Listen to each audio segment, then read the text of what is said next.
Hello, hello, bonjour à tous, j'espère que vous allez bien, c'est Claire. Bienvenue dans cette nouvelle vidéo où je partage avec vous comment je réalise ce magnifique gâteau marbré en images. Et pour les quantités, vous n'avez même pas besoin de balance. On va se servir d'un pot de yaourt pour tout mesurer. Ici, j'ai déjà vidé le pot de yaourt et j'ai mis un pot d'huile, comme vous pouvez voir.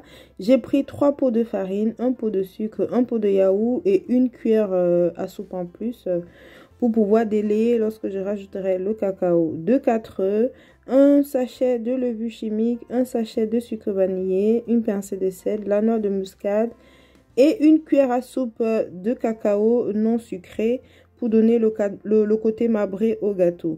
Et j'utilise ce moule que j'ai déjà beurré et rajouté un peu de farine. Dans un saladier, je vais directement casser mes 4 œufs. Et j'y rajoute le sucre. Je veux me servir de mon batteur ici pour bien mélanger. Si vous n'avez pas de batteur, c'est pas grave, utilisez simplement votre fouet, mais il faut bien mélanger. Vous avez vu la texture que j'ai ici. Il faut vraiment bien mélanger jusqu'à ce que le sucre est complètement dissous. Une fois que le sucre a complètement dissous, je rajoute l'huile. Ici, j'ai fait à vitesse réduite. Je vais augmenter par la suite. Et je mélange bien. Une fois que j'ai bien mélangé, je rajoute le sel et le yaourt. Alors ici le yaourt, il faut un pot de yaourt entier et une cuillère à soupe de yaourt qu'on va utiliser un peu en fin de vidéo. Vous verrez. Entre chaque ajout, il faut vraiment bien mélanger. Et là, je rajoute le sucre vanillé. À la place du sucre vanillé, vous pouvez ajouter tout autre arôme de votre choix. Dans la farine ici, j'ai rajouté la levure chimique. Et je vais directement tamiser dans mon saladier. Et une fois que j'ai rajouté la farine, je continue à travailler à la main. Je préfère. Vous pouvez également continuer à travailler à votre fouet. Mais il faut le faire vraiment à vitesse très réduite pour éviter d'avoir une pâte qui est très élastique. Ça joue beaucoup sur le rendu final, sur le moelleux du gâteau en fait. Donc voilà pourquoi je vais bien mélanger à la main ici et pas au fouet électrique comme j'avais commencé. Mais pour mélanger, vous pouvez utiliser votre fouet ou votre batteur électrique. Pendant que je mélange pour avoir quelque chose de bien homogène, j'ai déjà allumé mon four. Il est en train de préchauffer à 170 degrés ou à 170 degrés. Une fois que la pâte est bien homogène comme ici, je vais tout simplement la diviser en deux. Parce que dans l'une des parts, on va la garder nature comme ici.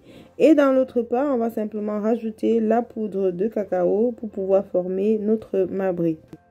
Ici, c'est la poudre de cacao non sucrée. Privilégiez la poudre de cacao non sucrée à la poudre de cacao sucrée parce que il y a déjà le sucre dans la pâte. Donc, si vous rajoutez encore quelque chose de sucré, vous pourriez avoir un gâteau un peu trop sucré. Et pour finir, je rajoute ma cuillère à soupe de yaourt. Parce qu'avec le cacao, la pâte sera dure. Et pour avoir un gâteau vraiment moelleux, je rajoute encore du yaourt pour bien avoir une pâte légère. Une fois que j'ai mes deux mélanges, donc j'ai la pâte nature et la pâte au cacao, je vais disposer dans mon moule. Alors, avant, lorsque je faisais mon marbré, je superposais les pâtes directement comme pour réaliser un gâteau zébré. Mais ça ne me donnait pas toujours le rendu que je voulais. Donc voilà, j'ai essayé cette technique.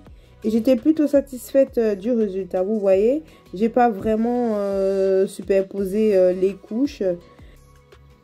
Et je vais vraiment disposer les couches comme ici. Il y aura certaines couches que je vais superposer, mais pas toutes. En superposant toutes les couches, mais vraiment toutes les couches, vous avez au final un gâteau zébré. Et c'est pas le marbré qu'on voudrait, ou du moins que je voudrais. Voilà pourquoi je dispose les couches ainsi. Et par la suite, je vais simplement rajouter dans les creux ou dans l'espace après avoir mis les blancs. Et je vais procéder ainsi jusqu'à épuisement de la pâte. Et comme je vous l'ai dit tantôt, mon four est déjà préchauffé. Une fois que le gâteau, les couches sont terminées, je vais directement enfourner.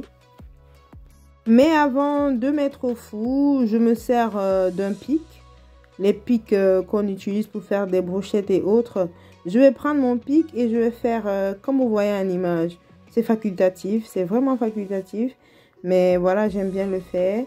Et par après, je passe au milieu.